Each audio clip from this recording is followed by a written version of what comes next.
देखिए डिफिकल्टी का लेवल अगर मैं कहूं तो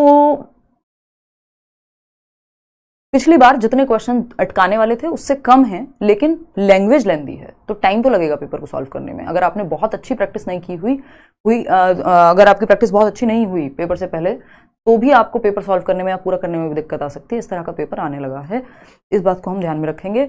सिलेबस से है पेपर, ईवीएस में 2-4 क्वेश्चन वो तो हर बार ही करने लग गए हैं। अदरवाइज अगर हम सीडीपी की बात करें तो बिल्कुल सिलेबस से जैसे आता है पेपर, लेकिन थोड़ा सा लेंदी है लैंग्वेज। ठीक, चलिए खैर समझते हैं कहानी क्या है और देखते हैं कि क्वेश्चंस कैसे हैं। अच्छी प्रैक्टिस करके जाइए, बढ़िया से पढ़ के जाइए। जिन लोगों ने क्लासेस में पढ़ा है, बैच में पढ़ा है, मैराथन देखी है, आउट ऑफ सिलेबस बिल्कुल नहीं है पेपर, आप आराम से कर पाएंगे, लेकिन बशर्ते आपने वो देख के ठीक से समझ के प्रैक्टिस की हो, है ना। ऐसा नहीं होगा कि आपने सिर्फ, पहले यही होता था मैराथन देख के चले गए पेपर देने अगले दिन। अभी भी बहुत लोगों को हेल्प हुई होगी क्योंकि बहुत सारे टॉपिक्स, मतलब सारे जो टॉपिक्स हैं वो टॉपिक्स तो बदले नहीं है, लेकिन अगर आपने पढ़ के नहीं समझा, पेपर को टाइम नहीं दिया पेपर से पहले थोड़ा भी पढ़ने में, प्रैक्टिस में, तो अब आपको दिक्कत होगी। उस तरह का एग्जाम अब आता है। चलिए खैर, चाइल्ड डेवलपमेंट एंड पेडागोजी यानी बाल विकास एवं शिक्षण शास्त्र, पेपर 2 है ये पहले जो हम डिस्कस करेंगे 30 क्वेश्चंस, फिर पेपर 1 भी इसी वीडियो में, इसी सेशन में हम करेंगे। तो जो लोगों ने सिर्फ पेपर 1 दिया है वो थोड़ा स्किप करके 20-30 मिनट जितने भी लगेंगे उसको करने में, आप पेपर 1 देख पाएंगे। अभी पेपर 2 फटाफट से करते हैं, क्वेश्चंस को ही डिस्कस करेंगे फटाफट से, आंसर की मतलब आंसर की ही रखेंगे, लंबा डिस्कशन नहीं। चलिएगा, क्वेश्चन नंबर 1 है और आपके सामने है ये क्वेश्चन। थोड़ा सा इसको बड़ा कर लेते हैं। पहले अच्छा खासा जो क्वेश्चन है वो इस तरह से देते थे कि हिंदी और इंग्लिश दोनों साथ में पढ़ लिए जाएं। आजकल ऐसे देते हैं कि दिक्कत ही हो जाती है पढ़ने में। देखना, असर्शन और रीजनिंग यानी अभिकथन। अभिकथन क्या है? Teachers should respect the individuals, यानी 2 एक क्वेश्चन आपको जरूर ऐसे मिल जाएंगे जिसमें आप फंसेंगे। और दूसरा, लेंदी है पेपर, मुश्किल पता नहीं कितना सही होगा कहना, लेकिन लेंदी है पेपर। जो पहली बार पढ़ रहा है उसको फिर लेंदी की वजह से मुश्किल अपने आप लगने लगता है। असर्शन है teachers should respect the individual differences among learners and adapt their teaching to cater to needs of all students. वही बिल्कुल सही बात है, इंडिविजुअल डिफरेंसेस का ध्यान रखना चाहिए टीचर्स को, 1 नंबर का टॉपिक है, ट्रू है। Collaborations, group works and interactions among students should be avoided. अभी अपने आप में नेगेटिव बात हो गई, अवॉइड क्यों करें भाई? Should be avoided while teaching a class of diverse learners, ये कहना गलत है क्योंकि आप अवॉइड नहीं कर सकते ग्रुप डिस्कशन को। तो A is true but R is false. A जो है वो कथन सही है बट आर सही नहीं है। सिंपल बात, व्यक्तिगत विभिन्नताओं का सम्मान करना चाहिए, ठीक बात है, लेकिन शिक्षकों को विविध पृष्ठभूमि के विद्यार्थियों के बीच चर्चा नहीं करानी, ये गलत है। तो ए सही है लेकिन आर गलत है। ये जो सेट है आई थिंक के है, हाँ, पेपर 2। देखिएगा second question. Thank you ma'am, thank you Shariq, आप सभी को होपफुली हेल्प मिली ही होगी, उस बात में तो कोई संशय नहीं है। क्वेश्चन नंबर 2 देखिएगा एक बार। ये कहता है, यहाँ ये दिख भी नहीं पा रहा होगा, थोड़ा सा क्वेश्चन दिख ही नहीं पा रहा, नहीं तो बहुत छोटा हो जाएगा। हाँ, क्वेश्चन नंबर 2 देखना एक बार, क्या कह रहा है क्वेश्चन नंबर 2? अ की कॉमनैलिटी इन पियाजे एंड वाइगोस्कीज थियरी। पियाजे और वाइगोस्की की थियरी में प्रमुख समानता क्या है? अब समानता यही है कि दोनों रचनावादी हैं, तो बच्चे को रचना करने पे, एक्टिव रखने पे ही फोकस कराएंगे, सिंपल बात। कंस्ट्रक्टिविस्ट लोग हैं, एक रेडिकल हैं, एक सोशियो हैं, जो लास्ट वाला सेशन था उसमें भी बताया था। Involvement and engagement of children in their own learning, के बच्चों को इन्वॉल्व रखने की बात करते हैं, दोनों ही एंगेजमेंट की बात करते हैं। Role of centre in cognitive process, देखिए कॉग्निटिव कल्चर को जो है सेंटर में रखना नहीं, सिर्फ वाइगोस्की रखते हैं, पियाजे नहीं रखते। उनका जो रिलेशनशिप है लैंग्वेज और थॉट को लेके, भाषा और विचार को लेके एकदम अलग है। ठीक, focus on stage like progression in children, stage की बात पियाजे करते हैं, वाइगोस्की नहीं करते हैं। तो एक ही कॉमनैलिटी है यहाँ पे इन 4 ऑप्शंस में, बच्चों की स्वयं की शिक्षा में संलग्नता, कि बच्चा एक्टिवली सीखे, चाहे वो समाज के साथ, चाहे वो एक्टिविटी करके, बट एक्टिव तो होना पड़ेगा उसको। क्वेश्चन नंबर 3 देखिएगा एक बार, ये क्या कहता है भाई? क्वेश्चन नंबर 3 क्या कहता है, फटाफट से देखेंगे। देखिएगा, ग्रुप को लेके कुछ बात चल रही है। Which of the following correctly describes culturally responsive teaching to cater to diverse groups. अलग अलग तरह के ग्रुप्स को सिखाने के लिए सांस्कृतिक रूप से उत्तरदायी शिक्षण, यानी कल्चरली रिस्पॉन्सिव हो, कल्चर को भी ध्यान में रख करके, अलग अलग बच्चों की नीड्स को ध्यान में रख करके बनाया गया हो, इंटेंशनली डिजाइंड हो, ठीक है, अडेप्टिव हो, चेंज हो सके टाइम के साथ, डिफरेंशिएटेड हो, यानी समय के अनुसार या नीड के अनुसार उसमें अलग अलग मेथड्स इन्वॉल्व हो, स्टैंडर्डाइज्ड हो। देखो, कल्चरली रिस्पॉन्सिव के साथ स्टैंडर्डाइज नहीं जाता है। स्टैंडर्डाइज्ड अपने आप में एक नेगेटिव टर्म है। बहुत साल पहले मैंने एक बार टर्म्स कराए थे, उसके बाद आज तक दोबारा टर्म्स कराने का मौका ही नहीं मिल पाया। और ये बात मैं आपको हमेशा कहती हूँ कि जब भी आप टर्म्स के बेसिस पे याद कर रहे हैं, यानी जिसको हम पॉजिटिव नेगेटिव वर्ड कह रहे हैं, कुछ लोग टैग वर्ड कह देते हैं, मैं टर्म्स कह देती हूँ, इनको कभी भी आइसोलेशन में रट्टे नहीं लगाने चाहिए। अगर आप कॉन्टेक्स्ट नहीं समझेंगे कि स्टैंडर्डाइज्ड वर्ड किस कॉन्टेक्स्ट में यूज हुआ है तो क्वेश्चन गलत होने की संभावना हो जाती है। अब स्टैंडर्डाइज्ड को पॉजिटिवली देखा जा सकता है, जैसे आपका स्कूल का टाइम टेबल, आपके स्कूल की यूनिफॉर्म, आपके स्कूल के जो मैथ्स का सिलेबस है, तो अब देखा जाए तो सबके लिए सेम ही है। लेकिन यहाँ पे मुझे जो लगता है कि फाइनली ये लोग नहीं इसको लेंगे, नहीं तो इसको पॉजिटिव देखा जा सकता है अगर हम डिटेल में जाएंगे तो हम फर्स्ट सेकंड 3 के साथ ही जा रही हूँ। 1% चांस है कि इसमें बोर्ड जो है कंसिडर कर ले स्टैंडर्डाइज्ड को, बट क्योंकि ये क्वेश्चन जिस तरह से पूछा है तो वो करेगा नहीं, आंसर आपका फर्स्ट सेकंड थर्ड ही रहेगा, इसमें टेंशन नहीं लेनी, उसके बारे में चर्चा कभी और कर लेंगे डिटेल में, बट हाँ उसको पॉजिटिव बनाया जा सकता है। क्वेश्चन नंबर 4 डिपेंड करेगा लैंग्वेज क्या यूज हुई है पेपर में। अकॉर्डिंग टू जीन पियाजे how are children different from adults, यानी अडल्ट से कैसे अलग हैं बच्चे पियाजे के अनुसार। अभी ये किसी ने मुझे टैग भी किया था इंस्टाग्राम पे किसी रील वगैरह में, जहां मैं ये डिस्कशन कर रही थी, आप मैराथन का ही पार्ट था वो, कि बच्चों की थिंकिंग क्वालिटेटिवली डिफरेंट होती है बड़ों से, ना कि क्वांटिटेटिवली। बच्चा भी उतना ही सोचता है, तो बच्चों का जो सोच है वो गुणात्मकता में भिन्न है या काइंड यानी प्रकार में भिन्न है, अमाउंट में सेम ही होती है। क्वेश्चन नंबर 5 देखिएगा, ये क्या कहता है भाई, अगर हम बात करें क्वेश्चन नंबर 5 की, समझते हैं क्वेश्चन नंबर 5 क्या कह रहा है। आपको फाइनल आंसर की में एक आध क्वेश्चन कभी रेयर ही होता है, वैसे पिछले बहुत सालों में नहीं हुआ है कि जहां आंसर की में कुछ और हमने कुछ और डिस्कशन किया हो, बट फिर भी मैं हमेशा यही कह के चलती हूँ कि 1% चांस होता है कई बार। ठीक, you are a teacher who wants to help your students develop metacognitive skills. भाई मेटाकॉग्निटिव यानी परासंज्ञानात्मक क्षमताएं जो हैं आप बच्चों में, या कौशल जो हैं वो आप क्या करना चाहते हैं, डेवलप करना चाहते हैं। सिंपल बात, यानी बच्चे थिंकिंग बियॉन्ड थिंकिंग जाएं, तो सोचने पे जोर पड़ेगा, वही ऑप्शन सही होगा जिसमें सोचने पे जोर हो। Following strategies is most likely to foster this type of thinking, जहां बच्चा सोच रहा होगा, समराइज करना, मेमोराइज करना, qualitative feedback on their performance, giving students marks, नहीं मार्क्स की जगह क्वालिटेटिवली, हाँ ठीक है, लेकिन सबसे ज्यादा जो सोचेगा बच्चा, क्योंकि पूछा कुछ और है हमसे, encouraging students to reflect on their own learning and thinking processes. बच्चों को आप प्रोत्साहित कर रहे हैं कि वो स्वयं के सीखने और सोचने की प्रक्रिया पर विचार करने के लिए प्रोत्साहित हो, वो कैसे सीखते हैं, है ना, रिफ्लेक्ट कर रहे हैं, प्लानिंग कर रहे हैं, रिव्यू कर रहे हैं खुद को ही। चलिएगा, 4th ऑप्शन यहाँ पे सही था। क्वेश्चन नंबर 6 देखेंगे, लैंग्वेज एंड थॉट को लेके वाइगॉस्की के बारे में कुछ है। According to Lev Vygotsky, what is the relationship between language and thought, भाषा और विचार के बीच क्या संबंध है, किसके अनुसार, वाइगॉस्की के अनुसार। देखिए वाइगॉस्की के अनुसार जब हम भाषा और विचार के संबंध की बात करते हैं, भाषा और विचार के संबंध की बात करते हैं जब हम, तो यहाँ पे वाइगॉस्की सिंपल कहते हैं, हमने लास्ट जो मॉक टेस्ट किया था उसमें मैंने आपसे बात की थी कि लैंग्वेज एंड थॉट क्या है, इंडिपेंडेंट होते हैं जीवन के कुछ सालों में, बाद में जाके वो मर्ज हो जाएंगे। ठीक, तो यानी दोनों कॉम्प्लेक्सली इंटर रिलेटेड हो गए। सेकेंड ऑप्शन, शुरुआती सालों में, ऐसा नहीं है हमेशा स्वतंत्र है, पैरेलली चलते हैं शुरुआत में, बाकी बाद में मर्ज हो जाएंगे। क्वेश्चन नंबर 7 देखिएगा, क्वेश्चन नंबर 7 क्या कहता है, A teacher asks herself, how can I provide experiences that require students to classify different types of objects in the environment and analyze their classification schemes? Which intelligence is she trying to promote in students? वो ये एक शिक्षिका हैं जो कहती है मैं ऐसे अनुभव कैसे प्रदान कर सकती हूँ छात्रों को जिससे वो अपने पर्यावरण में विभिन्न प्रकार की वस्तुओं को वर्गीकृत करने और उनकी वर्गीकरण के स्कीमों का विश्लेषण करने की आवश्यकता हो। देखिए अगर मैं इसको बेवजह बहुत डीप में ले जाऊं तो मैं देख सकती हूँ कि यहाँ पे एनवायरमेंट का मतलब, या वैसे भी लॉजिक लगाऊं अगर, एनवायरमेंट का मतलब सिर्फ नेचर नहीं होता जो आसपास प्रकृति है, तो इसको सीधा नेचुरलिस्टिक कह देना थोड़ा सा ऐसा लगेगा कि मतलब हमने सोचा नहीं, बट और कोई ऑप्शन भी साथ में फिर जाता नहीं है। लैंग्वेज की तरफ थोड़ा सा जा सकता था, बट जिस तरह से पूछा है तो मुझे आई एम श्योर अबाउट इट कि ये लोग आंसर की भी नेचुरलिस्टिक ही मिलेगा आपको, क्योंकि प्रकृति ऐसा नहीं कहा इन्होंने यहाँ पे सिर्फ पर्यावरण में सिर्फ प्रकृति ही है, या प्रकृति देखो कई तरह का एनवायरमेंट है ना, आपका पॉलिटिकल एनवायरमेंट है, सोशल एनवायरमेंट है, या नेचुरल, या जिसको हम कह रहे हैं यहाँ पे प्रकृति वाला वो, तो सोशल और नेचुरल की अगर हम बात करें तो पर्यावरण सिर्फ पर्यावरण लिख दिया है यहाँ पे, तो हम उसी सेंस में मानते हैं, लेकिन यहाँ इन जनरल कि ये प्रकृति की ही बात कर रही हैं, तो हम जाएंगे नेचुरलिस्टिक के साथ ही। ठीक, घुमाया जा सकता था वैसे क्वेश्चन को भाषा के माध्यम से। क्वेश्चन नंबर 8 देखना क्या कहता है। क्वेश्चन नंबर 8, क्वेश्चन नंबर 8 देखना फटाफट। Feedback to the students in a classroom is most effective when, सबसे बेहतर जो है फीडबैक, सबसे प्रभावी कब होगा, कैसा फीडबैक, जब चाइल्ड क्या नहीं कर सकता उस पर ध्यान दिया जाएगा, एंड में एग्जाम ले लो, कंपेयर कर लो, नहीं।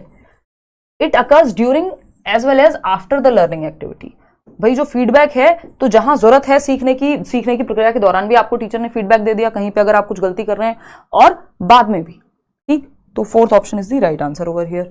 आगे बढ़ेंगे 9th क्वेश्चन पे। क्या कहता है, थोड़ा सा बड़ा क्वेश्चन है, पढ़ने में दिक्कत हो सकती है, फिर भी मैं पढ़ के बता देती हूँ। हिंदी वाला पार्ट पूरा नहीं दिख रहा है। अगर मैं देखूं यहाँ, थैंक यू मैम, मेरा 100 आ रहा है, बहुत बढ़िया। अभी और भी बढ़ेगा या चीज़ें ठीक होंगी, क्योंकि ऑफिशियल आंसर की देखो 15 दिन में आ जाती है। सीटेट की अगर मैं बात करूँ 15 दिन में, ऑफिशियल आंसर की 1 महीने में रिजल्ट आ जाता है। तो आप ये मान के चलिए जुलाई अंत तक जो है आपकी आंसर की आ जाएगी ऑफिशियल वेबसाइट पे, और 7 अगस्त तक या 15 अगस्त से पहले पहले आपका रिजल्ट आ जाएगा। 1 महीने वाला ही रहता है, एक से कभी कभी वो 1 आध हफ्ता एक्स्ट्रा हो जाता है, 1 हफ्ता कम हो जाता है। चलिए खैर क्वेश्चन पढ़ते हैं। तो देखते हैं यहाँ पे, Rama is a teacher who is implementing Vygotsky's theory in her classroom and she assigns her students to work in groups, complete challenging tasks. During the task, one student struggles to understand a key concept. What would be the most effective way for Rama to help? Group task कराते समय रमा ने देखा एक बच्चा struggle कर रहा है task करते हुए, वो कार्य करते हुए, तो कैसे करें, कैसे मदद करें। डिफरेंट टास्क दे दो, ये तो कोई तरीका नहीं हुआ, है ना। फिर encourage the student to try solve, नहीं। प्रोवाइड स्टूडेंट विद आंसर, बिल्कुल भी नहीं। Work through the problem with the student and providing guidance and feedback जहां जरूरत है। तो छात्र के साथ आपको समस्या पर काम करने की जरूरत है, और समूह में अन्य सदस्यों से भी अगर मदद लेने की जरूरत है तो वो करेंगे। तो सेकेंड ऑप्शन सही था। आएंगे क्वेश्चन नंबर 10 पर। क्वेश्चन नंबर 10 क्या कहता है भाई, क्वेश्चन नंबर 10 कहता है, क्वेश्चन नंबर 10 क्या कहता है, क्वेश्चन नंबर 10 कहेगा change and stability in emotions, personality and social relationships together constitute. यानी चेंज किसमें, stability in emotions, personality and social relationships. भावनाओं, व्यक्तित्व और सामाजिक संबंधों में परिवर्तन और स्थिरता किस विकास में शामिल है। देखिएगा ये सुनने में आपको ना, इसमें जो आंसर होगा ऑफिशियली वो भावनात्मक ही होगा, है ना। I am sure about it, मतलब I am quite sure about it. बहुत ही, अगर हम वैसे देखें तो इसमें 2 आंसर और हो सकते हैं। अगर आप आंसर की को भूल जाएं तो इसमें फिर तो साइको सोशल के साथ भी जाया जा सकता है, पर्सनैलिटी के साथ भी जाया जा सकता है, बट वो सेंस नहीं बनाएगा। उसके बहुत सारे रीजंस हैं, चर्चा डिटेल में कभी और करेंगे, बट इसका आंसर इमोशनल डेवलपमेंट रहेगा।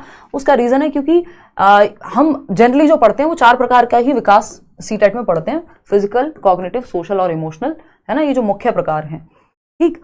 तो उन्हीं से रिलेट करके जो मतलब आपके सिलेबस के हिसाब से देखते हुए ये इमोशनल ही बनेगा, अदरवाइज तो ये आपका साइको सोशल और पर्सनैलिटी डेवलपमेंट की तरफ भी लेके जा सकता था, ठीक। तो भावनाएं, व्यक्तित्व और सामाजिक संबंधों में परिवर्तन, तो ये सब आपकी भावनाओं से बहुत हद तक इमोशनल डेवलपमेंट आपका कैसा हुआ है वो प्रभावित करता है। Constructive teaching leads to dash learning by students. भाई अगर टीचिंग जो है रचनावादी है, जहां बच्चा सक्रिय है, एक्टिव है, तो डिस्कवरी लर्निंग होनी चाहिए। डिस्कवरी से वो लर्निंग जो है बेहतर होगी, यानी बच्चा जब खोज को आधार बनाएगा तो, ठीक। चलिएगा खैर आगे बढ़ेंगे क्वेश्चन नंबर 12 पर। क्वेश्चन नंबर 12 क्या कहता है भाई, क्वेश्चन नंबर 12 कहता है in a progressive education children are perceived as. यानी एक प्रोग्रेसिव एजुकेशन में या प्रगतिशील शिक्षा में बच्चों को कैसे परसीव किया जाता है। देखना एक बार क्या कहानी चल रही है, देखते हैं एक बार। अगर हम देखें, in progressive education children are perceive, progressive education में बच्चा तो एक्टिव ही मिलेगा, knowledgeable and meaning making makers, ज्ञानवर्धक और अर्थ की रचना करने वाले, vulnerable and in need of protection, नहीं, knowledge and meaning makers, meaning making, active रखना बच्चे को, ये पॉजिटिव बातें हैं। और चाइल्ड सेंटर्ड एजुकेशन, यानी प्रोग्रेसिव एजुकेशन जो है वो बच्चे को सेंटर में ही रखती है, सिर्फ उसको आज्ञा माननी है, ये सब नहीं। क्वेश्चन नंबर 13 देखना एक बार, ये क्या कहता है भाई, क्वेश्चन नंबर 13 ये कहता है इन gene पियाजे's theory of cognitive development implicates that curriculum should be designed keeping children's age group and stage in mind। बिल्कुल सही बात है, और ये बात मैं आपको पढ़ाते हुए भी हम डिस्कशन करते हैं क्लासरूम में भी कि जीन पियाजे की जो ये स्टेजेस हैं वो स्टेज थियरी क्या बता रही है, इस एज के हिसाब से ये सिलेबस होना चाहिए। और स्कूल्स में भी हम उसी हिसाब से देखते हैं कि जो कॉग्निटिव डेवलपमेंट है, बच्चे का संज्ञान का विकास है, इस एज में इतना हो गया होगा, ऐसी एक्टिविटीज, ऐसा सिलेबस उसके लिए होना चाहिए।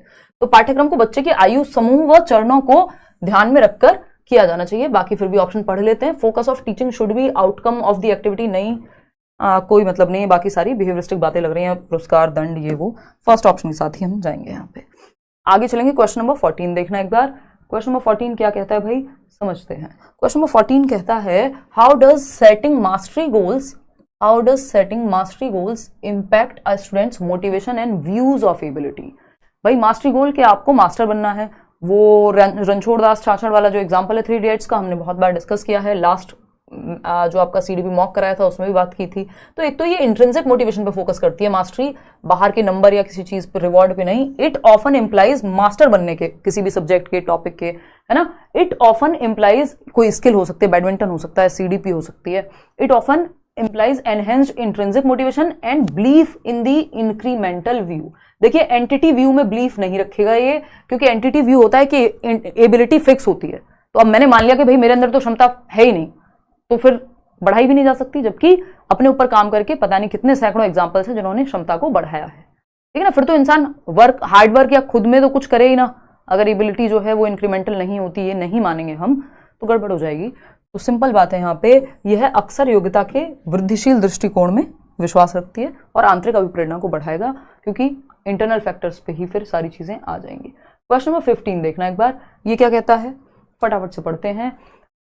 ये कहता है during adolescence the pressures to conform to gender expectations and follow conventions of femininity और मस्कुलिनिटी इंक्रीजेस। यानी जो किशोरावस्था है, 12 से 18 वर्ष का जो पीरियड है के दौरान जेंडर अपेक्षाओं के अनुरूप स्त्रीत्व एवं पुरुषत्व की परंपराओं का पालन करने के लिए दबाव बढ़ जाता है कि बड़े हो गए हो, लड़की हो तो ऐसे रहो, लड़के हो तो ऐसे रहो, है ना। इस तरह की चीजें होती हैं, ट्रू है ये, है ना।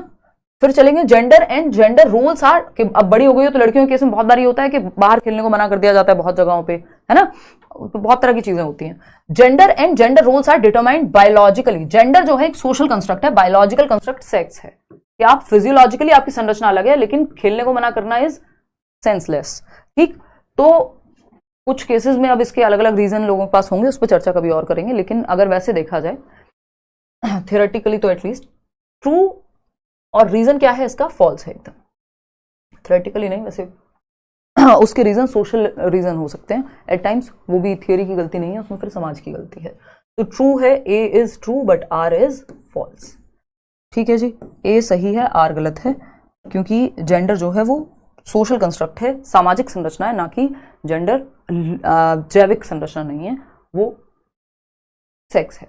चलिए आते हैं क्वेश्चन नंबर 16 देखना एक बार, फटाफट से समझते हैं कहानी क्या है। क्वेश्चन नंबर 16 कहता है, दोनों पढ़िएगा हिंदी वाले भी, अभिकथन और कारण। असर्शन है teachers should encourage debates, discussion and collaboration among students. तो बच्चा एक्टिव है, perfect, true. Knowledge production is an inactive process. भैया नॉलेज को इनएक्टिव होकर के प्रोड्यूस या नहीं किया जा सकता, नॉलेज को एक्टिवली ही आप प्रोसीड करते हैं। A is true but R is false, ठीक है जी। ग्रुप एक्टिविटी नहीं कराओ वो कहना गलत हो जाएगा। यहाँ पे ए सही है कि बच्चों को मौका मिले, बच्चा एक्टिव है, ऑप्शन सही है, बात सिंपल है, अपना फंडा वही है। जहां बच्चा एक्टिव है, बच्चे के भले की बात कही जा रही है, तो बढ़िया बात है। देखिएगा क्वेश्चन नंबर 17 क्या कहता है, फटाफट से समझ लेते हैं। देखना एक बार, which of the following hinders the participation of students with visual impairment in classroom. Visual impairment वाले बच्चों को बाधा किस चीज में आएगी। तो ये बहुत बार अलग अलग तरह से क्वेश्चन पूछा जा चुका है कि प्रिंटेड मटेरियल में उनको दिक्कत होती है, फिर भी बाकी ऑप्शंस देख लेते हैं। बाधा, दृष्टिबाधित बच्चे के लिए बाधा क्या बनेगा जिससे वो सीखने में उसके और तकलीफ हो। Raised line drawing and maps, ये हेल्पफुल होता है। Raise line drawing and maps, lines जो हैं वो रेज्ड होती हैं, चाहे वो ब्रेल लिपि के द्वारा हो जिनको टच करके पढ़ा जा सके, अलग से भी बनाते हैं लोग जिसमें ग्लू वगैरह लगा करके प्रॉपर मोटी लाइन टच और फिल अप कर पाएंगे उसको, तो ये हेल्पफुल होती है।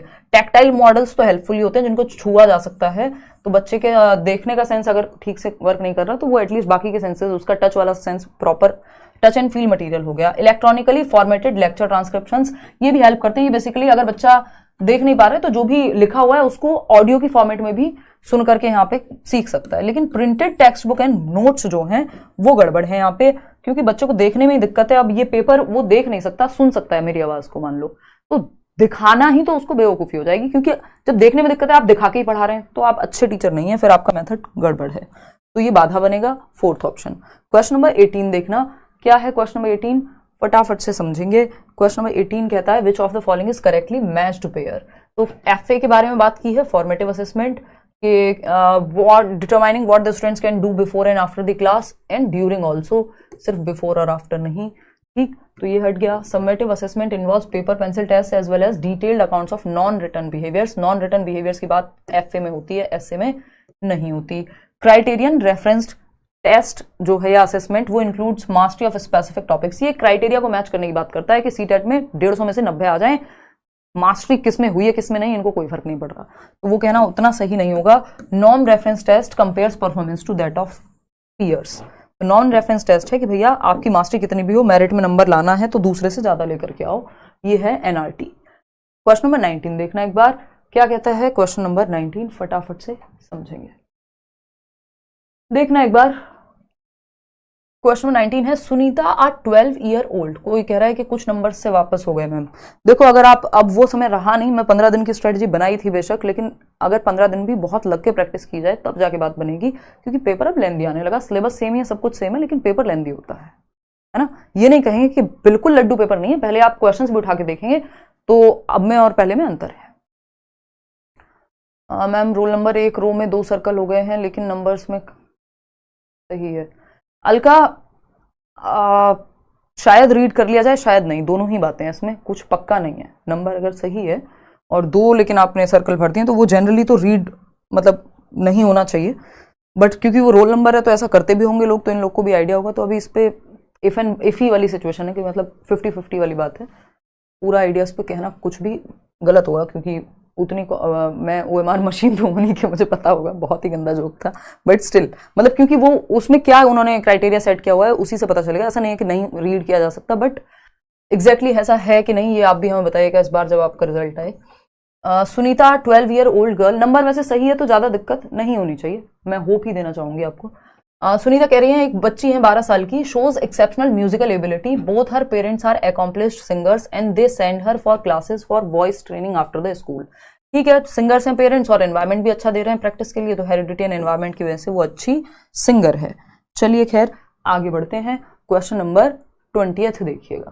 क्वेश्चन नंबर 20 क्या है भाई? क्वेश्चन नंबर 20 है which method did Lawrence Kohlberg used to study moral development of children.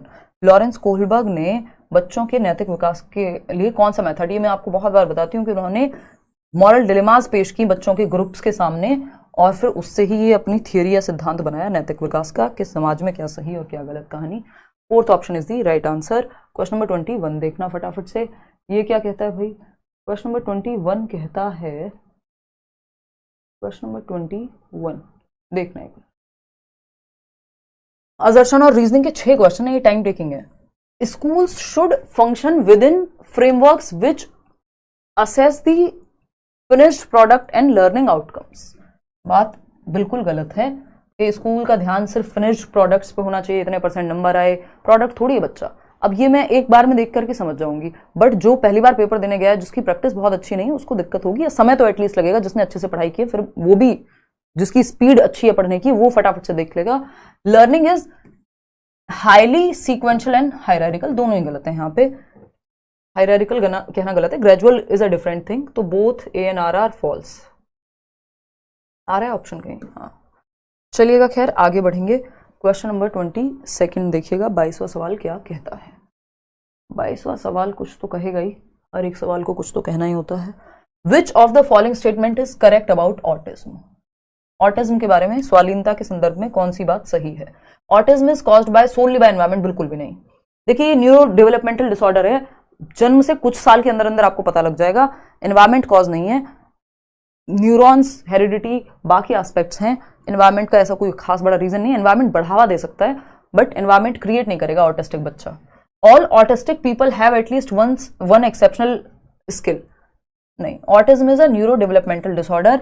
Neurons और हेरिडिटरी एस्पेक्ट्स की वजह से कुछ चीजें मतलब इसमें मिलेंगी ही आपको, तो डेवलपमेंटल समय में, जन्म से कुछ ही समय में आपको पता लग जाए, चाहे वो डिसलेक्सिया हो, ये हो। और कुछ लोगों को लगता है कि ऑटिज्म को हम ठीक कर देंगे या डिसलेक्सिया को हम ठीक कर देंगे, है ना, कोई दवाई दे देंगे या फिर कुछ मेथड्स अपना लेंगे तो वो कंट्रोल में किया जा सकता है, खत्म नहीं कर सकते आप डिसलेक्सिया को या ऑटिज्म को। कुछ टीचर्स को भी यही लगता है, और आज से नहीं बहुत सालों से ऐसा ही लगता है। ऐसा नहीं होगा कि ऑटिज्म खत्म हो जाए, है ना, या डिसलेक्सिया खत्म हो जाए। न्यूरो डेवलपमेंटल डिसऑर्डर का मतलब ही है कि वो उसको मैनेज किया जा सकता है, खत्म नहीं किया जा सकता। ठीक, तो autism is a neuro developmental disorder. स्वालीनता एक तंत्रिकीय विकासात्मक विकार है। चलिएगा खैर, क्वेश्चन नंबर 23 क्या कहता है? क्वेश्चन नंबर 23 फटाफट से समझेंगे। क्वेश्चन नंबर 23 कहता है which learning strategy involves children teaching others what they have learned, यानी बच्चे दूसरों को सिखा रहे हैं कि उन्होंने क्या सीखा है। तो ये रेसिप्रोकल टीचिंग है जिसमें पीयर ट्यूटरिंग होती है। वाइगोस्की की जब हम थियरी पढ़ते हैं तो ये बात मैं आपको बताती हूँ। चलिए आगे बढ़ेंगे। क्वेश्चन नंबर 24 देखेगा, sensitive periods are those periods during which certain dash are especially important for course of normal development. देख लेते हैं भाई फटाफट से क्या कहानी है। देखिएगा, अगर मैं बात करूं, sensitive periods are those time periods during which certain environmental factors, जैसे हम सेंसिटिव पीरियड फॉर लैंग्वेज कहते हैं कि भाई अर्ली चाइल्डहुड लैंग्वेज के लिए बहुत सेंसिटिव पीरियड है। क्यों? हेरिडिटी से तो मिल गया जो मिलना था, अब थोड़ी माँ बाप कोई इंजेक्शन लगाएंगे हेरिडिटी का, नहीं। या सोशलाइजेशन, समाजीकरण के लिए। अब एनवायरमेंट के लिए बहुत जरूरी है कि उसको अच्छा एनवायरमेंट मिले ताकि भाषा सीख ले, तो इसलिए सेंसिटिव कहा जाता है या क्रिटिकल पीरियड कहा जाता है। तो पर्यावरणीय कारक की दृष्टि से किसी एक पीरियड को सेंसिटिव या संवेदनशील काल कहा जाता है कि अच्छा एनवायरमेंट मिले उस दौरान।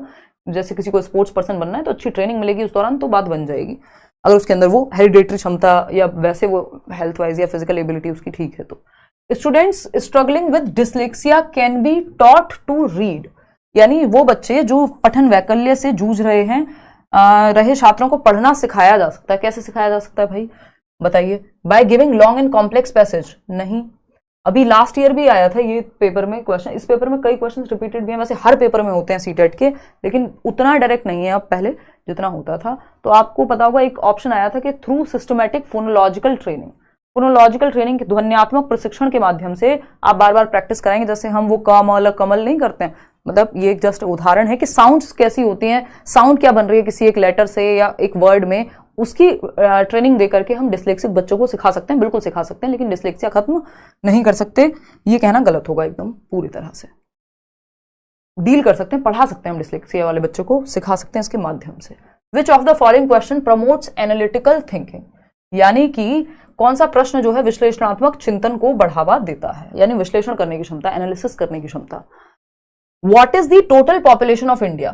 भाई हमें पता है जब हम बात करते हैं व्हाट वाले क्वेश्चंस जनरली क्लोज एंडेड होते हैं या हमें नहीं बताते एनालिसिस के बारे में या क्रिटिकल थिंकिंग के बारे में। हाउ वाले क्वेश्चंस जनरली बताते हैं, बट ये हुआ टर्म्स से, टैग वर्ड से, पॉजिटिव नेगेटिव वर्ड से सीखने का तरीका। अगर क्वेश्चन को आप पूरा नहीं पढ़ेंगे तो गड़बड़ हो जाएगा। जिन्होंने सिर्फ रट्टे लगाए होते हैं कुछ वर्ड्स के, उनको दिक्कत आती है पेपर में। What is the total population of India? तो आप बता देंगे भाई जितनी भी है 150 करोड़ के आसपास, 148 या जो भी है अभी, ठीक। प्रॉपर तो सेंसस के हिसाब से तो अभी आई नहीं है। What are the various causes of increase of population in India? अब what are the various causes, causes क्या क्या हैं? अब इस पे तो आपको सोचना पड़ेगा, जिस क्वेश्चन में सोचना पड़ेगा वो एनालिटिकल या क्रिटिकल थिंकिंग की तरफ लेके जाएगा आपको। द कैपिटल सिटी आप बता देंगे फटाफट से, है ना, तो ये वन वर्ड आंसर है, इसमें सोचने पे मजबूर आप नहीं हुए। How many states are there in India? ये भी आप बता देंगे, ठीक। आगे बढ़ेंगे तो यहाँ पे भारत में जनसंख्या वृद्धि के विभिन्न कारण क्या हैं, इसमें एनालिसिस लगेगा, प्रॉपर विश्लेषण लगेगा, तब जाके एक व्यक्ति जवाब दे पाएगा। अपना दिमाग का सोचने की क्षमताओं पे ज्यादा जोर उसको डालना पड़ेगा। क्वेश्चन नंबर 27 देखना फटाफट से, क्या कहता है भाई? ये अभिकथन और कारण वाला जो सवाल है, teachers should give lot of opportunities to children for experimentation and discuss examples and non examples. बिल्कुल, टीचर्स को एग्जाम्पल्स और नॉन एग्जाम्पल्स डिस्कस करने चाहिए। डायरेक्ट और इनडायरेक्ट इनडायरेक्ट जो है नॉन एग्जाम्पल्स हो जाएंगे। A constructive way of dealing with misconception in children is to provide counter example. ठीक है, आप दे सकते हैं काउंटर एग्जाम्पल, वैसे डिस्कशन इसका सही वर्ड होता, लेकिन फिर भी जो ऑप्शन बन रहा है वो both A and R are true and R is the correct explanation. इसमें 0.5% चांस है कि ये लोग रीजन को फॉल्स मान लें, बट मानना नहीं चाहिए, क्योंकि काउंटर एग्जाम्पल कई बार इनको बनाना होगा तो नेगेटिव वर्ड की तरह प्रेजेंट कर सकते हैं, बट वैसे गलत नहीं है कि आप जो एग्जाम्पल्स हैं उसके अलावा जो बच्चे ने कहा उसका ऑपोजिट एग्जाम्पल पेश कर सकते हैं, ठीक। तो जाएंगे हम इसमें थर्ड के साथ ही। क्वेश्चन नंबर, देखो ये लैंग्वेज का ही खेल होता है पेडागोजी में, इसलिए मैं आपको बता रही हूँ कि कब क्वेश्चन कैसे घुमाया जा सकता है। क्वेश्चन नंबर 28 देखना, in Asian cultures which stress social harmony expressions of anger are discouraged and shame is encouraged.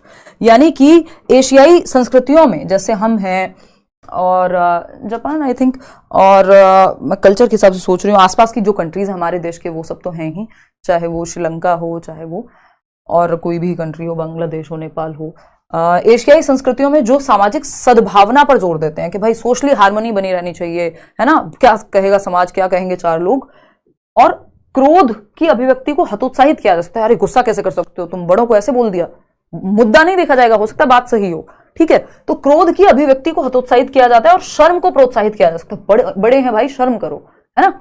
ये क्या है, ये हमारे यहां प्रोत्साहित होता है, बिल्कुल वेस्टर्न कंट्रीज में या वेस्टर्न कल्चर में ये चीज उस तरह से नहीं है। तो बात सही है, A is true, but okay, A ही ट्रू है। अभी तो हमने ए की बात समझी है। आर देख लेते हैं, emotions are subjective and do not play any role in learning. ये फॉल्स हो जाएगा कि भैया इमोशन सब्जेक्टिव होते हैं, मैं किसी तरह से फील कर सकती हूँ, सामने वाला सेम बात पे किसी और इमोशन को फील कर सकता है। तो ट्रू और फॉल्स, तो A is true but R is false, ठीक है। क्लियर है बात, आगे बढ़ेंगे। बेसिकली सिंपल है, जो एशियन कंट्रीज हैं वहां पे आपका जो है सोशलिस्ट नेचर है, कलेक्टिविस्ट सोसाइटी है, जो एक साथ लेके चलने वाली बात है, और जो वेस्टर्न कल्चर है वो थोड़ा इंडिविजुअलिस्टिक सोसाइटी या पर्सपेक्टिव को, व्यक्ति पर को ज्यादा फोकस करेगा। चलिएगा, खैर आगे बढ़ेंगे क्वेश्चन नंबर 29 पर। क्वेश्चन थोड़ा सा ब्लर है, अगर आप नहीं पढ़ पा रहे हैं तो मैं पढ़ के बता देती हूँ, देखना एक बार।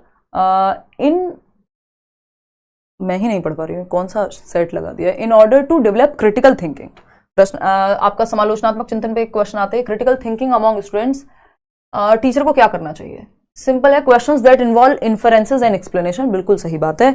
ऐसी व्याख्या, ऐसे प्रश्न पूछे जिसमें निष्कर्ष और व्याख्या निकालने का मौका मिले, तो बच्चे की सोच पे जोर पड़ेगा, जोर पड़ेगा दिमाग पे, मतलब जोर मतलब नेगेटिव सेंस में नहीं, थिंकिंग प्रोसेस जागेगी, तो क्रिटिकल थिंकिंग वाला क्वेश्चन बन जाएगा। चलिएगा, खैर इंक्लूसिव क्लासरूम्स की बात कर लेते हैं, समावेशी कक्षाओं की। तो सबके लिए बनते हैं ये, सिर्फ स्पेशल बच्चों के लिए नहीं। Aim to remove all kind of differences, नहीं भाई, are meant to offer differentiated instruction as per individual differences.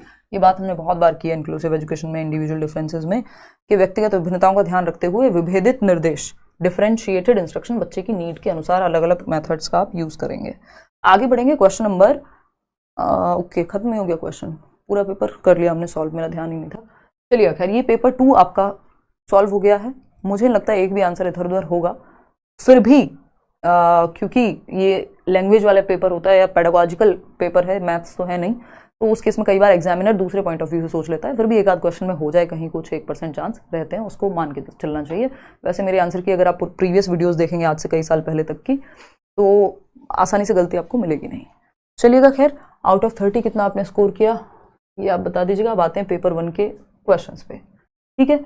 All the best आगे के लिए भी, अगर पेपर में गड़बड़ हुई है तो, और जिनका बहुत ही अच्छा गया है पेपर उनको भी। वैसे मुझे लगता है कि अगर आपने मेरे साथ आप जुड़े हुए थे, या लेट्स लर्न के साथ, या करियर विल ऐप पे भी आप बैच में भी थे, तो आराम से मतलब 27-28 मार्क्स आप ला सकते हैं। 1-2 क्वेश्चन होंगे जो फंसाएंगे, क्योंकि जब आप पेपर में जाते हैं और वहाँ का प्रेशर भी होता है, कई बार 30 आउट ऑफ 30 भी लाते हैं कई लोग, लेकिन अभी जिस तरह का एग्जाम आने लग गया है, मुझे नहीं लगता कि 30 आउट ऑफ 30 बहुत आसान है लाना।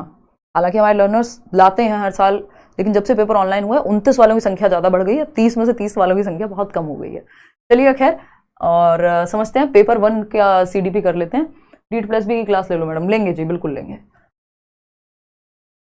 देखना एक बार फटाफट से। अभी मैं आपकी बातें भी सुनूंगी, पहले ये पेपर 1 और सॉल्व कर लेते हैं। तो ये पेपर 1 का पेडागोजी है, 30 क्वेश्चन फटाफट सॉल्व करेंगे, वही एक्सप्लेनेशन कम रख के। How does setting mastery goal impact our students motivation and views of ability, यही सेम क्वेश्चन शायद उसमें दे दिया हुआ था, या फिर ये सेट हमने कोई और ओपन कर लिया, पेपर 2 ही तो नहीं खुल गया ये। एक मिनट रुको, अभी सेम क्वेश्चन भी पूछ रहे हैं क्या, पेपर 2 ही है ये, हाँ एक मिनट रुकना, पेपर 1 लिखा है और पेपर 2 है ये, अजीब लोग हैं भाई। एक मिनट रुको, मुझे 1 मिनट दो, 1 मिनट। ये है आपका पेपर 2 और this one is your paper 1, paper 1, ठीक है, 1 मिनट रुकना। ओके, पेपर 1 चाहिए अपने को, 1 मिनट रुकना। ये पेपर 1 की शक्ल में पेपर 2 सेव हो गया, पता नहीं कैसे।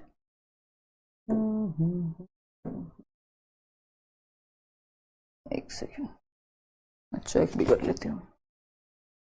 कितने 100 कितना लिख रहा है कोई, तो बहुत बढ़िया। अभी टेंशन मतलब 15 दिन में आएगी ऑफिशियल आंसर की। तो सीडीपी में तो खैर आपको दिक्कत नहीं होगी, एक आध क्वेश्चन इधर उधर हुआ तो हुआ। अब आते हैं पेपर 1 पे। अब वो पेपर 1 ही मैं तलाश रही हूँ कि है कहाँ वो।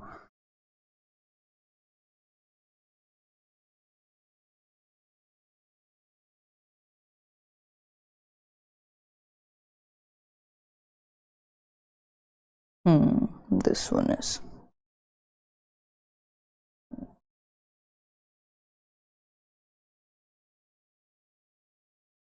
ये जो है हमारी टीम ने लगाने में गड़बड़ कर दी थोड़ी। 1 मिनट रुकना।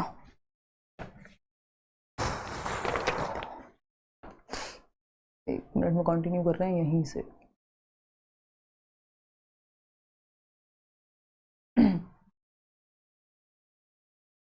ओ गॉड, अभी स्क्रीन नहीं दिखेगा भाई, व्हाट्सएप से निकालना है। अब किसी के व्हाट्सएप को भी देखना है आपको, मेरा नहीं है, टीम में किसी का है, देखना एक बार।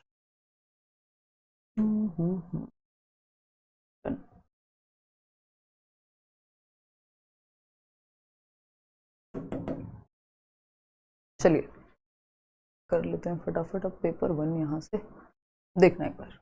पेपर मेरा अच्छा गया, थैंक यू सो मच। अच्छा जी, धन्यवाद आपका भी, आपने बताया। देखिएगा फटाफट से करते हैं क्वेश्चन सॉल्व।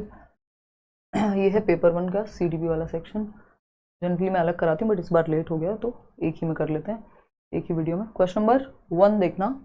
क्वेश्चन नंबर 1 कहता है, क्वेश्चन नंबर 1 कहता है Which of the following would support continuous and comprehensive evaluation? सतत एवं व्यापक मूल्यांकन को सपोर्ट करेगा। Growth and learning progress portfolio, simple, वृद्धि और अधिगम पोर्टफोलियो, सिर्फ बेस्ट वर्क वाला नहीं।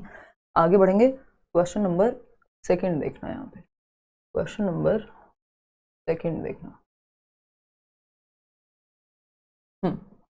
क्वेश्चन नंबर 2 ये क्या कहता है भाई? Teachers should constantly examine their own attitude and biases while working with children. बिल्कुल सही बात है कि टीचर्स को अपना बायस तो किसी में भी हो सकता है ना, पता चले टीचर खुद जो है जेंडर स्टीरियोटिपिकल बातें कर रहे हो, है ना, तो बात सही है। The process of problem solving hindered by functional fixedness, ये बात भी एकदम सही है। फंक्शनल फिक्सनेस प्रॉब्लम होती है प्रॉब्लम सॉल्विंग में, लेकिन ये बात एक को किसी भी तरफ से वो नहीं कर रही है जस्टिफाई। तो ये अभिकथन सही है, कारण सही है, लेकिन ये अभिकथन का कारण नहीं है। अपने आप में ये स्टेटमेंट सही है कि समस्या समाधान की प्रक्रिया कार्यात्मक स्थिरता से बाधित होती है, लेकिन यहाँ पे ऐसा नहीं है कि जो है ये इसका कारण डायरेक्टली कहीं नजर आ रहा हो। अब जबरदस्ती हम मिलाना चाहेंगे फंक्शनल फिक्सनेस भी तो एक रुकावट है, तो बायस हो गया, फलाना हो गया, कुछ नहीं। इसका जो है answer both A and R are true and R is the correct explanation. नहीं जी, आर करेक्ट एक्सप्लेनेशन नहीं है, दोनों सही तो हैं। ये हुई सिंपल बात। सेकेंड ऑप्शन, सेकेंड क्वेश्चन का सेकेंड ऑप्शन कि पूर्व समस्या समाधान की प्रक्रिया, ये बात सही है, लेकिन ये इंडिपेंडेंटली सही है, साथ में कहीं से भी जा नहीं रहा। चलिएगा खैर, क्वेश्चन नंबर 3 पे जाएंगे। क्या कहता है क्वेश्चन नंबर 3? देखिएगा एक बार। ये कहता है while talking about her poor marks in mathematics, अभी सेज, एक बच्चा है अभी जो कहता है मैथ्स में कम नंबर आने पे, I just don't have the sense for numbers. भाई मेरे अंदर जो है अंकों की समझ नहीं है, मुझे नंबर समझ ही नहीं आते, ऐसे कहते हुए लोग आपको मिल जाएंगे कई बार। तो इसका मतलब ये किस चीज पे एट्रीब्यूशन जो इनकी परफॉर्मेंस का है, किस पे ध्यान दिया है कि टास्क डिफिकल्ट है। इन्होंने ये नहीं कहा कि मैथ्स मुझे डिफिकल्ट लगता है, उसने कहा यार मेरी समझ से ही बाहर है, मेरी समझ ही नहीं है मैथ्स को लेकर के, लैक ऑफ एबिलिटी की बात कर रहे हैं, योग्यता का अभाव। चलिएगा खैर आगे बढ़ रहे हैं। क्वेश्चन नंबर 4 देखिएगा। क्या कहता है क्वेश्चन नंबर 4? ये कहता है अकॉर्डिंग टू लेव Vygotsky's theory, which of the following is a recommended approach in order to optimize students' learning experience? बच्चे का अधिगम अनुभव बेहतर हो, उसके लिए वाइगोस्की किस बात को फोकस में रखेंगे? तो वो कहेंगे providing students with work that is completely unrelated, नहीं, providing students with work that is just beyond their current level of understanding with appropriate support and guidance. जो हम कहते हैं आपका इसका फोल्डिंग कहाँ दी जानी चाहिए? जहां हल्की सी दिक्कत आ रही हो बच्चों को, just beyond the current level. तो छात्रों के वर्तमान स्तर पर आधारित उनको उचित समर्थन और मार्गदर्शन के साथ काम प्रदान करना। चलिए खैर आगे बढ़ते हैं। नेक्स्ट क्वेश्चन, क्वेश्चन नंबर 5 क्या कहता है देख लेते हैं। Which of the following statement best describes the role of the teacher in progressive education? बच्चे को एक्टिव रखना, फैसिलिटेटर होगा टीचर, बिल्कुल second option is the right answer. सुविधा दाता के रूप में कार्य करेगा टीचर। आगे बढ़ेंगे। Howard Gardner's concept of intelligence implicates that. Howard Gardner का जो बुद्धि की अवधारणा का निहितार्थ है वो किस तरफ लेके जाता है? Everyone processes and understands the world in the same way, नहीं। Human beings differ in their abilities in different domains, लोग अलग अलग तरह से बुद्धिमान हो सकते हैं, यही कह रहे हैं गार्डनर, जो कि बात सही भी है। आगे बढ़ेंगे क्वेश्चन नंबर 17 पर। Which of the following sequence of representation of concept is in accordance with children's gradual development of cognitive abilities? तो ये ब्रूनर की थियरी है, ये मैं हर बार डिस्कस करती हूँ, है ना, शायद मैराथन में भी आपको मिल जाए, बट सीटेट पूछता नहीं है जनरली। इस बार वाले क्वेश्चंस में शायद डिस्कस नहीं किया होगा और इस बार इन्होंने पूछ लिया है, ठीक। तो क्योंकि डायरेक्टली सिलेबस में नहीं है, तो ये मैंने बट बहुत बार आपने मुझे कहते हुए सुना होगा अगर प्रीवियस वीडियोस देखी होंगी कि एक्शन बेस्ड जो आप कहते हैं हम, एक्शन बेस्ड होता है पहले, यानी बच्चा काइंस्थेटिक एक्टिविटी करेगा, फिर आपका आता है इमेज बेस्ड आइकॉनिक लर्निंग कहते हैं जिसको हम, फिर आती है सिंबॉलिक लर्निंग। पहले जो है वो एक्टिविटी ही करके सीखता है। आगे बढ़ेंगे तो ये फर्स्ट ऑप्शन होगा, क्रिया आधारित। पहले बच्चा, छोटी सी बुक भी मिल जाएगी तो उसके साथ खेलेगा, एक्टिविटी करेगा, फिर उसके बाद वो जो है इमेजेस को पहचानने लगता है, फिर वो सिंबल्स जैसे लैंग्वेज को सीखता है। तो first option is the right answer. चलिएगा आगे बढ़ेंगे। नेक्स्ट क्वेश्चन कहता है, असर्शन है teachers should provide emotional support to children to ensure effective learning. Emotional support भी होनी चाहिए ताकि बच्चा अच्छे से सीख पाए, क्योंकि इमोशंस इंपॉर्टेंट हैं। Emotions and cognition are related to each other in complex ways. ये लास्ट सेशन में भी मैंने डिस्कस किया था आपके साथ, जो मॉक टेस्ट में भी both and R are true and R is the correct explanation, दोनों इंटर रिलेटेड हैं जब तक जिजोंग ना लिखा हो। आगे बढ़ेंगे नेक्स्ट क्वेश्चन पे। विच of the following statement about development is correct, यानी डेवलपमेंट के बारे में कौन सी बात जो है वो सही है, ये हमसे पूछ रहे हैं। कौन पूछ रहे हैं? एग्जामिनर जी, सीबीएसई ने पूछा है। 9th question, which of the following statement about development is correct. Development discontinuous है, जब प्याजे नहीं लिखा, एक पर्सपेक्टिव नहीं पूछा, तो बेवजह क्यों हम इसको डिसकंटिन्यूअस करें। डेवलपमेंट अकर्स है ना, या फिर ये नहीं पूछा कि कुछ परिप्रेक्ष्य या कुछ सिद्धांतवादी मानते हैं कि डिसकंटिन्यूअस है। इन जनरल हम कॉन्टिन्यूअस मान के चलते हैं सिद्धांतों के अनुसार। स्पाइरल मैनर में होती है, लीनियर नहीं होता डेवलपमेंट, ठीक है। Development proceeds from specific to general, नहीं। Different aspects of development are independent, भाई इंटरडिपेंडेंट होते हैं, इंटर रिलेटेड होते हैं, तो ये सही है कि स्पाइरल होगा, डेवलपमेंट आगे पीछे, ना कि एक सीधी रेखा में जाएगा। तो second option is the right answer over here. आगे बढ़ेंगे क्वेश्चन नंबर 10 पर। According to Lev Vygotsky, children regulate their own behaviour through the inner speech या silent inner speech. Private speech के द्वारा भी ये काम होता है, बट ऑप्शंस के अकॉर्डिंग हमें पता है कि यही बेस्ट है। Which pedagogical approach would be adopted by teachers who firmly believe in रचनावाद या कंस्ट्रक्टिविज्म? कौन सा मेथड अपनाएंगे वो?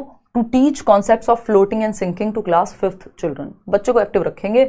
गाइडेड डिस्कवरी यहाँ पे सही ऑप्शन होगा, है ना, कि उनको फ्लोटिंग एंड सिंकिंग सिखाना है तो कोई एक एक्टिविटी वो करा सकते हैं जिसमें वो साथ में गाइड कर रहे हों। ठीक, निर्देशित खोज। चलिएगा खैर आगे बढ़ेंगे। क्वेश्चन नंबर, बच्चा सबसे ज्यादा जहां एक्टिव है वही ऑप्शन सही है, ये सिंपल फंडा हमने डिस्कस किया हुआ है। क्वेश्चन नंबर 12 देखिएगा, विच of the following is not an effective memory technique for meaningful learning. Meaningful learning के लिए कौन सा एक इफेक्टिव मीनिंगफुल लर्निंग का टेक्निक नहीं होगा? तो रोट रिहर्सल जो है, रट्टा लगा रहे हो बस आप, 2 एकम 2 2 दूनी 4, बहुत अच्छा तरीका नहीं है। कॉन्सेप्ट मैपिंग अच्छा तरीका है, आप प्रॉपर कॉन्सेप्ट का मैप बनाते हो। निमोनिक जो मैं आपके साथ डिस्कस करती हूँ, SPCF, दुनिया भर के निमोनिक मैंने इंट्रोड्यूस कराए हैं टीचिंग एग्जाम्स में, हमने जो है किए हैं साथ में, इस बात को बहुत ही गौरव से कहा जा सकता है। इलेबोरेटिव रिहर्सल, इसमें भी जो है ये भी बेसिकली ऐसी टेक्निक है जिसको आप प्रीवियसली जो आपको पता होता है उससे जोड़ते हैं, है ना, तो ये भी अच्छा तरीका होता है। इस पर फिर बहुत लंबी चर्चा होगी जब जाकर के इसको डिस्कस करेंगे कभी और। आगे बढ़ेंगे क्वेश्चन में, विच of the following is not a characteristic of a well formulated critical thinking question. तो एक अच्छा वेल फॉर्म्ड क्रिटिकल थिंकिंग वाला क्वेश्चन जो है कौन सा नहीं होगा? जो मल्टीपल ऑप्शंस रखे, बिल्कुल सही बात है, क्रिटिकल थिंकिंग में होता है। फैक्चुअल इन्फॉर्मेशन पे बेस्ड हो, नहीं। It requires analysis and evolution, ठीक है। हायर लेवल थिंकिंग, ठीक है, लेकिन सेकंड ही गलत है, और जो गलत है वही सही है क्योंकि पूछा ही गलत है। यह मुख्य रूप से सिर्फ तथ्यात्मक होगा, रट्टाफिकेशन या सिर्फ तथ्य ही तथ्य होंगे, नहीं भाई, सोचने पे मजबूर करे, वो होता है क्रिटिकल थिंकिंग वाला क्वेश्चन। आते हैं क्वेश्चन नंबर 14 पर। ये कहता है, classroom pedagogy should be culturally responsive to meet the needs of students from diverse cultural backgrounds. ठीक बात है। Equity in classroom can be ensured only through standardised curriculum, नहीं भाई, डिफरेंशिएटेड लर्निंग और फ्लेक्सिबल करिकुलम के थ्रू हो सकती है अचीव। तो A is true but R is false. Third option is the right answer over here. आगे बढ़ेंगे क्वेश्चन नंबर 15 पर। जागृति हैज लर्न, जागृति एक बच्ची है जिसने क्या सीखा है, has learn that her dog rusty, जो जागृति के घर में कुत्ता है उसका नाम है रस्टी, और रस्टी जो है गोल्डन रिट्रीवर है, यानी एक ब्रीड है डॉग्स में से एक ब्रीड जिसको गोल्डन रिट्रीवर कहते हैं। और भी तरह की ब्रीड्स आपकी होती हैं, अब मैं उस पर नहीं जाऊंगी। When she sees another dog that looks similar to Rusty, अब एक और डॉग है जो सिमिलर दिखता है बट उसकी ब्रीड डिफरेंट है, तो वो उसको सिर्फ डॉग कहती है क्योंकि उसको ब्रीड नहीं पता कि ये पमेलियन है या कोई और है ना, लेब्रा है या वट एवर इट इज। ठीक, तो according to Jean Piaget's theory of cognitive development which concept does this demonstrate, तो भाई एसिमिलेशन जो उसके दिमाग में एटलीस्ट फीडेड है इन्फॉर्मेशन, उसके बेसिस पे वो बिहेव कर रही है। अगर नहीं एग्जैक्ट पता, लेकिन उसको ये तो पता है ना डॉग है, क्योंकि डॉग का स्कीमा उसके दिमाग में है। तो सिंपल है यहाँ पे समायोजन। आगे बढ़ेंगे नेक्स्ट क्वेश्चन पे। नेक्स्ट क्वेश्चन क्या है भाई, heredity totally determine an individuals, हेरिडिटी क्या डिटर्मिन करेगी, क्या सुनिश्चित करेगी, तो सेक्स तो सुनिश्चित कर देती है, यानी बच्चे का लिंग क्या होगा जो बायोलॉजिकल कंस्ट्रक्ट वाला, वो तो ये कर देगी। Gender, academic success, learning style, ये सब नहीं करेगी, ये तो एनवायरमेंट पे बहुत हद तक प्रभावित होता है। चलिएगा क्वेश्चन नंबर 17 देखिएगा, ये देखो कैसे उड़ के जो है 15-16 से कहाँ पहुंच गया। देखो क्वेश्चन नंबर 17 देखिए। क्वेश्चन नंबर 17 क्या कहता है, हल्का सा इसको, और एक तो ये पेपर जो है आजकल इस तरह से देने लगे हैं, इसको छोटा बड़े ही करते रहो। यहाँ पे कारण या कथन की अगर हम बात करें तो यह teacher should focus on asking questions in classroom and encouraging children also to ask questions rather than giving instruction, बच्चों को भी प्रश्न पूछने के लिए उनको प्रोत्साहित करना चाहिए। ट्रू है ये बात, ठीक है ना, करेक्ट है ये बात। Child centred pedagogy means giving opportunities to children's voices and ensuring participation, ये बात भी सही है कि बाल केंद्रित शिक्षा में हम बच्चों को मौके देते हैं। तो ए और आर दोनों ही सही हैं, ए आर की सही व्याख्या करता है, ये बात भी सही है। चलिएगा खैर आगे बढ़ते हैं क्वेश्चन नंबर 18 पर। ये क्या कहता है देख लेते हैं एक बार। क्वेश्चन नंबर 18 क्या कहता है फटाफट से देखते हैं। Repetitive and ritualistic behaviour is an identifying characteristic of, दोहराव व बारंबार किए जाने वाले व्यवहार यानी स्टीरियोटिपिकल बिहेवियर जो मैं आपको बताती हूँ बहुत बार, ये आपका ऑटिज्म में आएगा। Repetitive behaviour ASD autism spectrum disorder में आएगा, स्वालीनता फर्स्ट ऑप्शन। आगे बढ़ेंगे क्वेश्चन नंबर 19 देखिएगा। ये क्या कहता है भाई, ये कुछ तो कह ही रहा होगा, हर एक सवाल है कुछ तो जवाब मांगेगा ही। Learners feel engaged and actively involve in process of learning, जब वो उनके संदर्भ से जुड़ी हुई गतिविधि कर रहे होंगे तो इंटरेस्ट आएगा, उनकी दुनिया से जुड़ी हुई एक्टिविटी या कुछ सीख रहे होंगे जो उनकी दुनिया से जुड़ जाए तो अच्छा सीख पाएंगे। कॉन्टेक्स्ट में सीखना अच्छा होता है, ये बात हम जमाने से कहते आए हैं, जमानों से। देखना यार 20वां सवाल है, children with learning difficulties typically, जिन बच्चों को लर्निंग डिफिकल्टीज होती हैं यानी डिसलेक्सिया हो सकता है और भी तरह की जो है आपकी लर्निंग डिसेबिलिटीज हैं, तो डिफिकल्टी है अगर बच्चे को सीखने में तो क्या होगा, सीखने की अक्षमता या कठिनाइयों की बात हो रही है। Have difficulties in reading due to their poor sight, अब हमें नहीं पता, इन्होंने ये नहीं कहा विजुअली चैलेंज बच्चा है। लर्निंग डिफिकल्टीज जब सीटेट में आती हैं तो उनका ज्यादातर मतलब यही होता है कि वो आपकी बात कर रहे हैं डिसलेक्सिया और इन सब की, है ना, या ADHD वगैरह भी हो सकता है, लेकिन जनरली हम ये मान के चलते हैं। तो लर्निंग डिफिकल्टी में जरूरी नहीं है कि विजुअली दिक्कत होगी बच्चे को, तो ये नहीं कहा जा सकता, हमें नहीं पता, हो भी सकती है और नहीं भी। ठीक, have problems in regulating there emotion, हो भी सकता है और नहीं भी, जरूरी नहीं है कि किसी को डिसलेक्सिया है तो उसको इमोशनल प्रॉब्लम होगी, वो समाज जबरदस्ती उस पर बोझ डाल डाल के बना दे, उसको बुरा बुरा कह के बना दे, जैसे तारे जमीन पर मूवी में किया गया था, तो इमोशनल प्रॉब्लम हो सकती है, उसकी वजह से फिर अदर प्रॉब्लम्स हो सकती हैं, तो ये बिल्कुल जरूरी नहीं है। Have confusion with letter and alphabets that look alike, जो लेटर और अल्फाबेट एक जैसे दिखते हैं, यदि हाँ ये डिसलेक्सिया में समस्या होती है। और ज्यादातर मैंने आपको कहा था सीरेट का सिलेबस जनरली जब लर्निंग डिफिकल्टी की बात करेगा तो वो बात कर रहा होता कहीं ना कहीं इन्हीं लर्निंग डिसेबिलिटीज की, जो LDs हैं आपकी, डिसलेक्सिया, डिस्कैल्कुलिया और ये सब।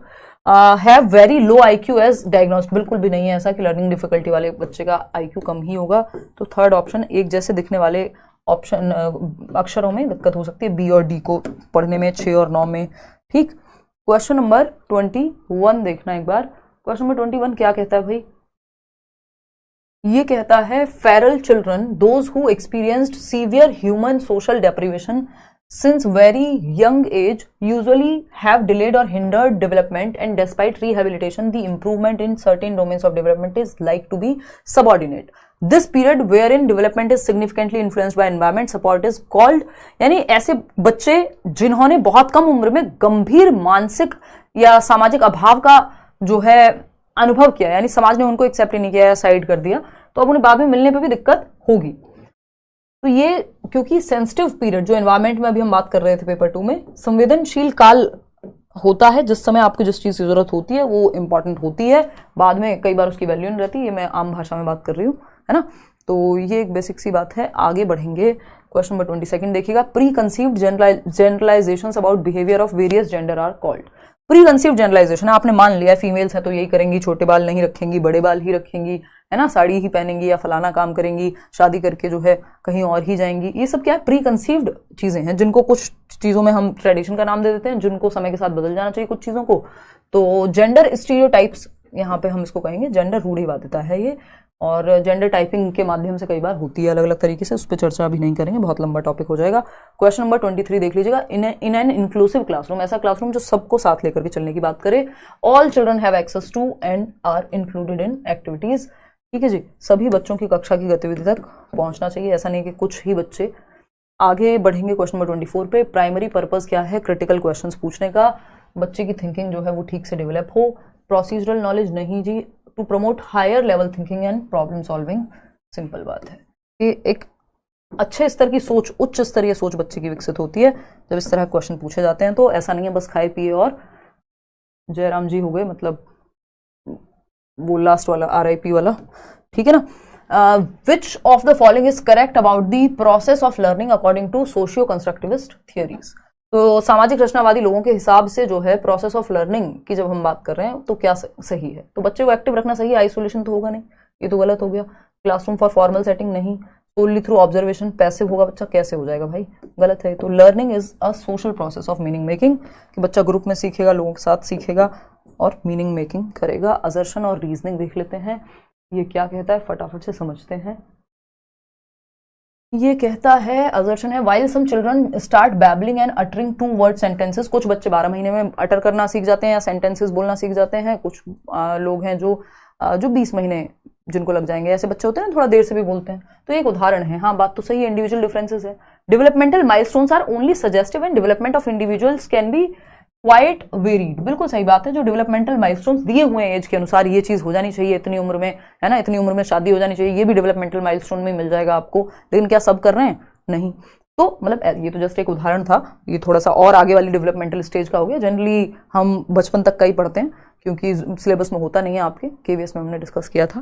तो ऐसा है कि डेवलपमेंटल माइलस्टोन सजेस्टिव हैं, फिक्स नहीं हो गए कि इंडिविजुअल डिफरेंसेस इनमें नहीं हो सकते, ठीक है। तो both A and R are true and R is the correct explanation of A। चलिए खैर आगे बढ़ेंगे, question number 27। Growth in height and weight, तो क्वांटिटेटिव मात्रात्मक परिवर्तन कहलाएगा, आपकी हाइट बढ़ रही है और वेट बढ़ रहा है या घट रहा है, वॉट। तो आगे बढ़ेंगे, क्वेश्चन नंबर 28 देखिएगा। हाइंस डिलेमा की जब हम बात कर रहे हैं तो देख लेते हैं कहानी क्या है, हाइंस क्या कहना चाहते हैं। ये क्वेश्चन इन्होंने थोड़ा सा जो है कंफ्यूजिंग डाला है, जिसका फाइनल आंसर की जिसमें मैटर करेगी।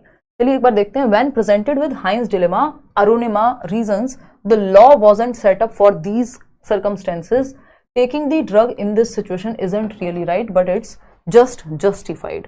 तो सोशल कंसर्न एंड कंसाइंस है, विवेक है, सामाजिक सरोकार और विवेक है, मॉरलिटी ऑफ कॉन्ट्रास्ट है यानी नैतिकता का विरोधाभास है, व्यक्तिगत अधिकार व लोकतांत्रिक भी के साथ जा सकते हैं यहाँ पे, लेकिन इसके लिए ऑफिशियल आंसर की आप वेट कीजिएगा। ये इन्होंने थोड़ा सा कंफ्यूजिंग क्वेश्चन डाला है और आंसर की ही को ही फाइनल मान के इसमें चलेंगे। मैं अभी इसको बिल्कुल स्किप ही करना चाह रही हूँ क्योंकि मैंने इसको जब देखा भी नहीं प्रॉपर अच्छे से, तो ये मतलब प्रॉपर अच्छे से मतलब या तो फिर बहुत डेप्थ में जाओ और फिर भी कंक्लूजन निकालो अच्छी खासी चीज़ें पढ़ करके, तो उस सेंस में ये जा नहीं पा रहा, तो इसको ऑफिशियल पे छोड़ेंगे, थोड़ा सा डाउट में है। विच ऑफ द फॉलोइंग, अभी के लिए मैंने आपके साथ डिस्कस कर दिया क्या हो सकता है। Which of the following is correct in the context of gifted children, gifted बच्चों के कॉन्टेक्स्ट में कि वो कंपैरेटिवली एडवांस्ड पेस पे सीखते हैं, दूसरों से जल्दी सीखते हैं, ये बात एकदम सही है, बट रिस्क ही होगा, एक्सेल ही करेंगे हर डोमेन में, हैप्पी पॉपुलर ही होंगे, ये सब बकवास बातें हैं। Fourth option is the right answer. As per Jean पियाजे pre operational stage is characterised by, तो सिंबॉलिक प्ले और एनिमिज्म, ये दोनों ही बातें हमने मैराथन से लेके हर जगह डिस्कस की हुई हैं। प्रतीकात्मक प्ले और वो जो हैरी पॉटर वाला उदाहरण हम देते हैं, सिंबॉलिज्म होता है, और एनिमिज्म के निर्जीव चीज को सजीव मान सकता है बच्चा 2 से 7 वर्ष की अवस्था में। तो आउट ऑफ 30 क्वेश्चंस इसमें भी आपके कितने ठीक हुए और पेपर 2 में भी, वो आप कमेंट्स में बता सकते हैं, या क्या एक टोटल आपका स्कोर बन रहा है।